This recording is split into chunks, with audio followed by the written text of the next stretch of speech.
বিশ্বকাপে নিজেদের প্রথম ম্যাচে রীতিমতো গোলবন্যার উৎসবে মাতল জার্মানি।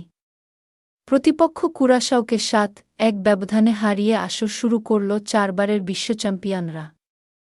ম্যাচের হাভার্টেজ জোড়া গোলের পাশাপাশি আরও ৫ জার্মান নাম তোলেন স্কোরবোর্ডে। রোববার ১৪ জুন বাংলাদেশ সময় রাত ১১টায় যুক্তরাষ্ট্রের হিউস্টনে গ্রুপের ম্যাচে অভিষিক্ত কুরাশাওয়ের মোকাবিলা করে জার্মানরা।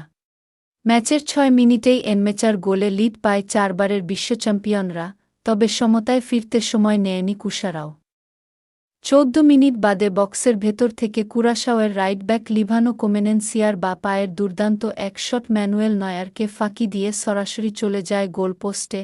৩৮ মিনিটে কর্নার থেকে সহজ হেডে গোল করেন জার্মান ডিফেন্ডার নিকো স্লটারবেক।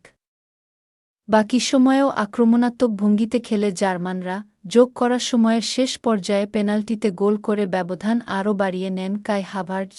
শেষ পর্যন্ত ৩-১ লিড নিয়ে বিরতিতে যায় কিমিখের দল। বিরতির পর একের পর এক কঠিন আক্রমণে কুরাশাওয়ের রক্ষণভাগকে যেন তাসের ঘরের মতো ভেঙে ফেলে জার্মানরা। বিরতির পর দ্বিতীয় মিনিটেই জোশুয়া কিমিখের পাস ধরে দারুণ ফিনিশিংয়ে গোল করেন মুসিয়ালা। এরপর ম্যাচের ৬৮, ৭৮ ও ৮৮ ঠিক ১০ মিনিটের ব্যবধানে একটি করে আরও ৩টি গোল করে জার্মানি।